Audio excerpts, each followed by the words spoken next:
រឿងចៅចិត្តជាកាលនោះមានក្មេងប្រុសម្នាក់នៅស្រុកមួយអ្នកស្រុកគេហៅថាចៅចិត្តជាលុះក្មេងនោះចម្រើនធំឡើងឪពុកស្លាប់នៅសល់តែម្ដាយចៅនោះមិនគិតធ្វើការរកស៊ីអ្វីសោះតែវេលាយប់កាលណាវាតែដើរលួចទ្រព្យសម្បត្តិគេទាំងពួងមេដាទូប្រដៅដូចម្ដេចក៏មិនព្រមធ្វើតាមទើបមេដា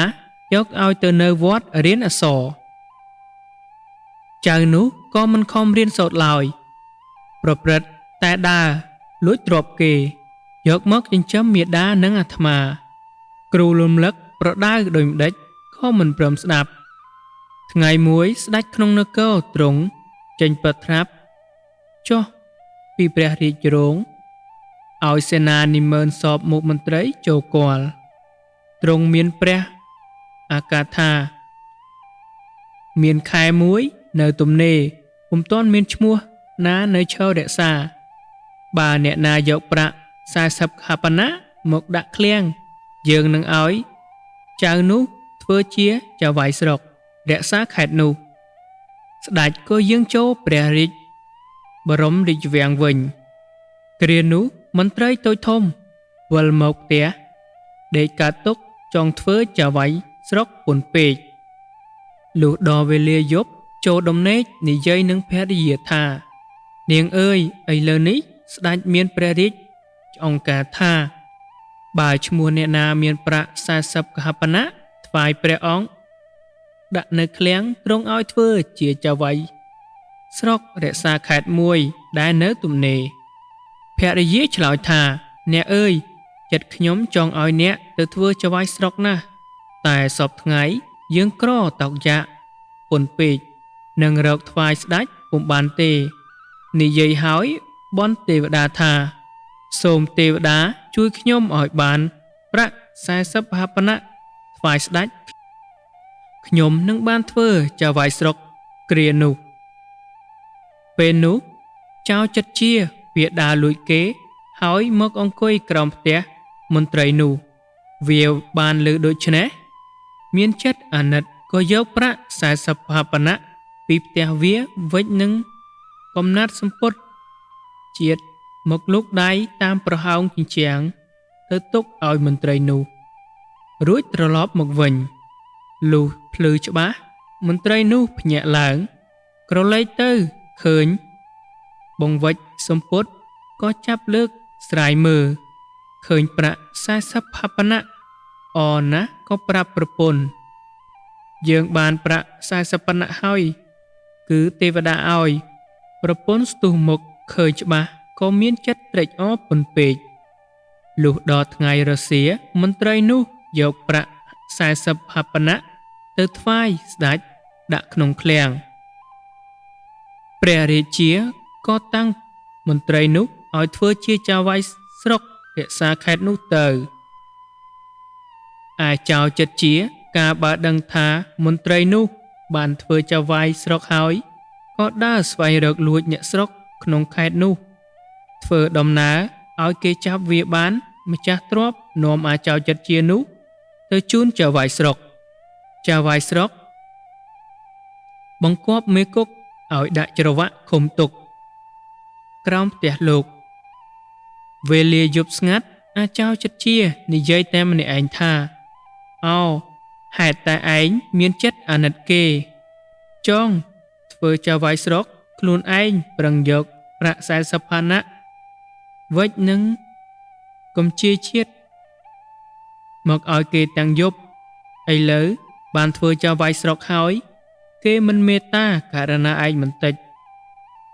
គេដាក់ច្រវាក់ឃុំឯងទុកឲ្យវេទនាអាចៅចិត្តជានិយាយតែពាក្យដដែលម្នាក់ឯងមិនឈប់ឯចៅវាយស្រុកនឹងប្រពន្ធបានលើចៅនិយាយដូច្នោះហើយក៏ប្រឹក្សាគ្នាថាចៅវានិយាយនេះត្រូវរឿងខ្លួនយើងគួរឆ្ងល់ណាស់គួរតែយើងទៅសួរវាមើលឲ្យជាក់ច្បាស់ទើបចៅវាយស្រុកនោះចុះពីលើផ្ទះទៅសួរចៅចិត្តជានោះថាយើងលើឯងនិយាយរឿងអី យើងស្ដាប់បានខ្លះចូលឯងនិយាយរឿងនោះឲ្យយើងស្ដាប់ក្នុងពេលវេលានេះតាមពិតទើបអាចោរចិត្តជានេះនិយាយថាខ្លួនខ្ញុំជាមនុស្សប្រព្រឹត្តចោរកម្មដើរតែលួចទ្រព្យរបស់គេជារៀងរាល់យប់មកចិញ្ចឹមជីវិតការលោកជាមន្ត្រីតូចពុំទាន់បានធ្វើចៅហ្វាយស្រុកវេលាយប់មួយនោះខ្ញុំដើរលួចគេហើយមកអង្គុយក្រោមផ្ទះលោកឬលោកនិយាយនឹងប្រពន្ធថាបើបានប្រាក់40ហបណៈមកពីណាថ្វាយស្ដេចឲ្យធ្វើចៅហ្វាយស្រុកនៅខេត្តនេះមួយប្រពន្ធលោកថាយើងក្រក្រៃម្លេះនឹងបានប្រាក់មកពីណាខ្ញុំឮដូច្នេះហើយមានចិត្តអាណិតលោកក៏យកប្រាក់40ហណៈពីផ្ទះវិចនឹងកំណាត់ជាតីមកដាក់ចិត្តលើក្បាលដំណេកទុកជូនលោកខ្ញុំត្រឡប់ទៅវិញថ្ងៃក្រោយឮគេនិយាយថាលោកធ្វើជាចៅហ្វាយស្រុកខ្ញុំក៏មកលួចនៅក្នុងខេត្តនេះគេចាប់ខ្លួនខ្ញុំបាននាំមកជូនលោកក៏ធ្វើទុកខ្ញុំមិនប្រណីចៅហ្វាយស្រុកបានឮក៏ជឿជាក់ឥតសង្ស័យហើយថាអោអាសំឡាញ់អើយឲ្យនិយាយនេះពិតប្រាកដមែនដែលអញបានធ្វើចៅហ្វាយស្រុកពីព្រោះតែឯងជួយវេលានេះឯងកុំភ័យកុំតូចចិត្តព្រឹកនេះអញនឹងដោះលែងឯងឲ្យរួចចេញពីទោសមួយទៀតអញនឹងយកគ្នាធ្វើជាសម្លាញ់តទៅចៅហ្វាយស្រុកសួរថាឯងឈ្មោះអ្វីបរោះនោះជំរាបថាខ្ញុំឈ្មោះអាចោចិត្តជារួចហើយចៅហ្វាយស្រុកក៏ឡើងទៅលើផ្ទះវិញលូបភ្លឺឡើងច្បាស់ចៅហ្វាយស្រុកបង្គាប់មេគុកឲ្យដោះអាចោចិត្តជារួចពីទោសហើយនិយាយថាអាសំឡាញ់ឯងនៅនឹងអញចោះអញចិញ្ចឹមឯងពីថ្ងៃនេះតទៅឯងកុំដើរលួចគេទៀតអាចោចិត្តជាឆ្លើយថារឿងលួចនេះអញមិនឈប់ទេដែលអញលួចទ្រព្យគេនោះគ្រាន់តែយកទៅចិញ្ចឹមមេដាមេម៉ាយចៅហ្វាយស្រុកក៏ឲ្យប្រាក់30ហបណៈយកទៅឲ្យមេដាអាចោចិត្តជាមិនព្រមយកទេចៅហ្វាយស្រុកសួរថាផ្ទះអាសំឡាញ់ឯងនៅឯណាចូលឯងប្រាប់ឲ្យអញឲ្យត្រង់មើលអាចោចិត្តជាប្រាប់ថា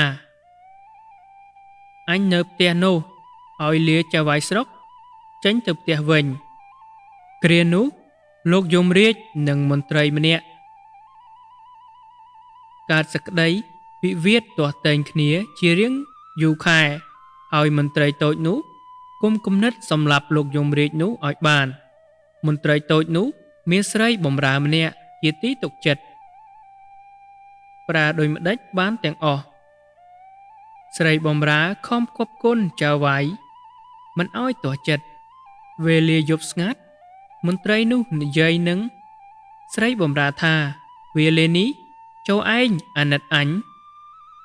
ពីព្រោះអញស្អប់លោកយមរាជណាស់អញចង់សម្លាប់ចោលតែមិនដឹងរកអ្នកណានឹងជួយរឿងនេះសពថ្ងៃអញឃើញឯងអែបអបមានប្រាជ្ញាហើយមន្ត្រីនោះបង្គាប់ស្រីបំរើចូលឯងចេញពីអញទៅរកប្រាក់លោកយមរាជនៅនឹងគេចោះរួចឯងខំផ្គប់គុណគេដោយការឯងនៅជាមួយអញបំរើខាងក្រៅលោកយមរាជនោះគេទុកចិត្តស្និទ្ធស្នាលឯងត្រូវចូលបំរើនៅខាងក្នុងលុះបានហើយឯងចាំមើលរាល់វេលាយប់ស្ងាត់កាលណាយមរាជនោះដេកលក់ចូលឯងរំលាយសំណេរឲ្យពុះក្តៅរួចយកទៅចាក់នៅក្នុងមាត់ទៅលោកយមរាជនឹងស្លាប់ចាក់ជាពុំខានគ្មានអ្នកណាដឹងឡើយបើឯងធ្វើដូចគំនិតនេះអញនឹងចេញប្រាក់លួងឯងយកមកវិញឲ្យរួចផុតពីគេស្រីបំរើនេះទទួលការសពគ្រប់វេលាយប់នោះ អាចោចិត្តជាដើរលួចគេហើយវាអង្គុយក្រោមផ្ទះមន្ត្រីនោះការមន្ត្រីនោះនិយាយបង្គាប់ស្រីបំរើឲ្យសម្លាប់លោកយមរាជដូច្នេះក៏វាស្ដាប់ការទាំងអស់ថ្ងៃក្រោយស្រីបំរើនោះលាម្ចាស់ទៅរកប្រាក់លោកយមរាជនោះលោកយមរាជក៏ទទួលចាញ់ប្រាក់លួងឲ្យនៅបំរើរៀងមកនាងនោះកប់គុណខំបំរើលោកយមរាជនិងលោកជំទាវមិនឲ្យទាស់ចិត្តលោកយមរាជនិងលោកជំទាវក៏ទុកចិត្តស្និទ្ធស្នាលឲ្យចេញចូលខាងក្នុងរាជបំរើចិត្តដិតរៀងមកវេលាមួយនោះពេលយប់ស្ងាត់ស្រីបំរើនោះក៏វាដឹងថាលោកយមរាជនិងលោកជំទាវសម្រានលក់ហើយវាដុតភ្លើងរំលាយសំណឲ្យក្តៅពុះហើយវាលើកសំណនោះចាក់ចូលទៅក្នុងចាក់ក្នុងមាត់លោកយមរាជស្លាប់ទៅវាត្រឡប់ទៅដេកតាមកន្លែងវិញលុះព្រឹកឡើងលោកជំទាវភ្ញាក់ឡើងបានដឹងថាប្តីស្លាប់ក៏ស្រែកទ្រហោយំមនុស្សផ្អើលមកមើលឃើញលោកយមរាជស្លាប់មែនមិនដឹងថាស្លាប់មកពីរោគអ្វី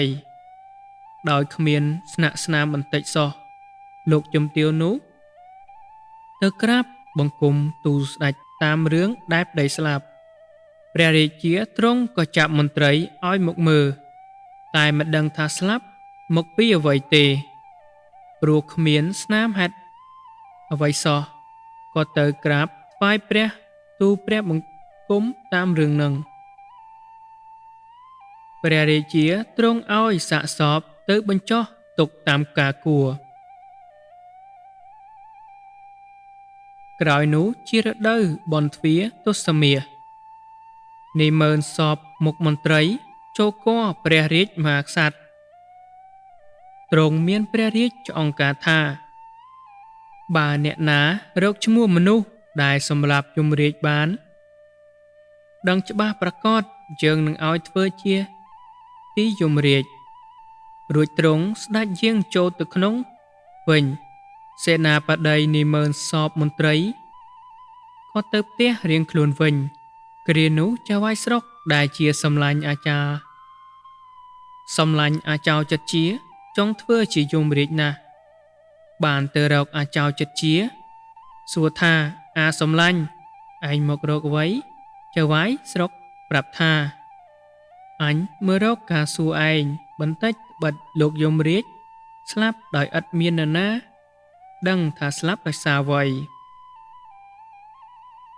ឥឡូវស្ដេចមានព្រះរាជចង្ការថាបើអ្នកណារកឈ្មោះដែលសម្លាប់លោកយមរាជឃើញពិតប្រាកដទ្រង់នឹងឲ្យធ្វើជាទីយមរាជ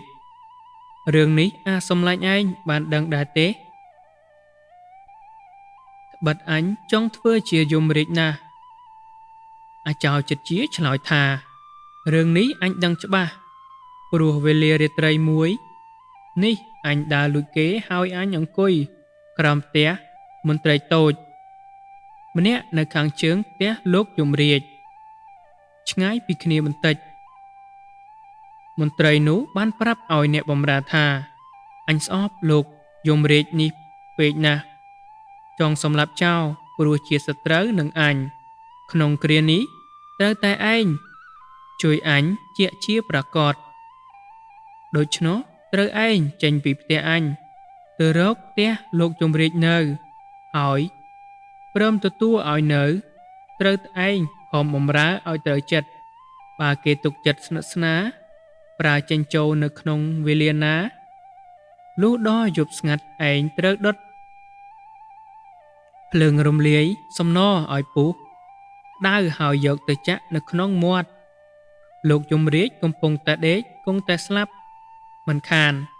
អញស្ដាប់ហើយបានប្រកាសសម្លាញ់ឯងទៅទូស្ដេចតាមរឿងនេះចោះ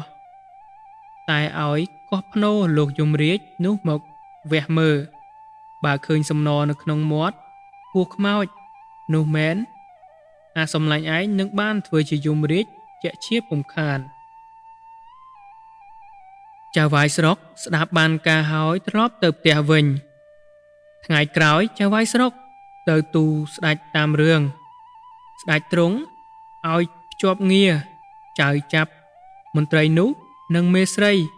នោះយកមកឃុំទុកទ្រង់ឲ្យគាស់ភ្នោលោកយមរាជមកវះពោះមើលឃើញសំណនៅក្នុងពោះមែនទ្រង់ឲ្យជំរុំរឿងក្តីនោះមេនោះឆ្លើយថាខ្ញុំសម្លាប់លោកយមរាជពិតប្រាកដទ្រង់ឲ្យប្រហារជីវិតទាំងពីរនាក់ចោលទៅទ្រង់ក៏តាំងចៅវាយស្រុកនោះឲ្យធ្វើជាទីយមរាជឯចៅវាយស្រុកកាលណាបានធ្វើជាយមរាជហើយឲ្យអ្នកបម្រើទៅហៅអាចៅចិត្តជាសម្លាញ់មកលុះមកដល់ប្រាប់ថាអាសម្លាញ់អើយឯងមានគុណនឹងអញច្រើនណាស់ឥឡូវនេះអញធ្វើជាយមរាជហើយដែលអញបានធ្វើជាយមរាជនេះគឺដោយសារតែឯងជួយអញពីថ្ងៃនេះទៅកុំលួចគេទៀតអញចិញ្ចឹមមាតាឯងនិងសម្លាញ់ឯងលុះអស់ជីវិតអាចៅចិត្តជាឆ្លើយថាអញសុំលួចតែម្ដងទៀតរួចត្រឡប់ទៅផ្ទះវិញលុះយប់អាចៅចិត្តជាទៅលួចដង្ខៅម្នាក់បានប្រាក់និងសំពត់អាវបានច្រើនទៅជូនមាតាលុះព្រឹកឡើងអាចៅចិត្តជាមកប្រាប់លោកយមរាជថាអាសម្លាញ់យប់មិញអញចូលលួចគេបានប្រាក់និងសំពត់អាវច្រើនណាស់ពីថ្ងៃនេះតទៅអញលះបង់ចោលរឿងរកស៊ីលួចគេហើយអាសម្លាញ់ឯងជឿចោះលោកយមរាជតបថាបើឯងឈប់រកស៊ីលួចគេនេះអញនឹងអរណាស់បើឯងខ្វះខាតអ្វីសុំរកអញឲ្យឯងកុំទើទាល់អញចិញ្ចឹមលុះអស់ជីវិតអាចៅចិត្តជាក៏លាលោកយមរាជទៅផ្ទះវិញទៅនៅរក្សាមាតាជាសុខសប្បាយលោកយមរាជនិងចៅចិត្តជាស្រឡាញ់រាប់អានគ្នាចិញ្ចឹមគ្នាលុះអស់ជីវិតរៀងខ្លួនទៅមនុស្សចិត្តជាតែងមានគ្នា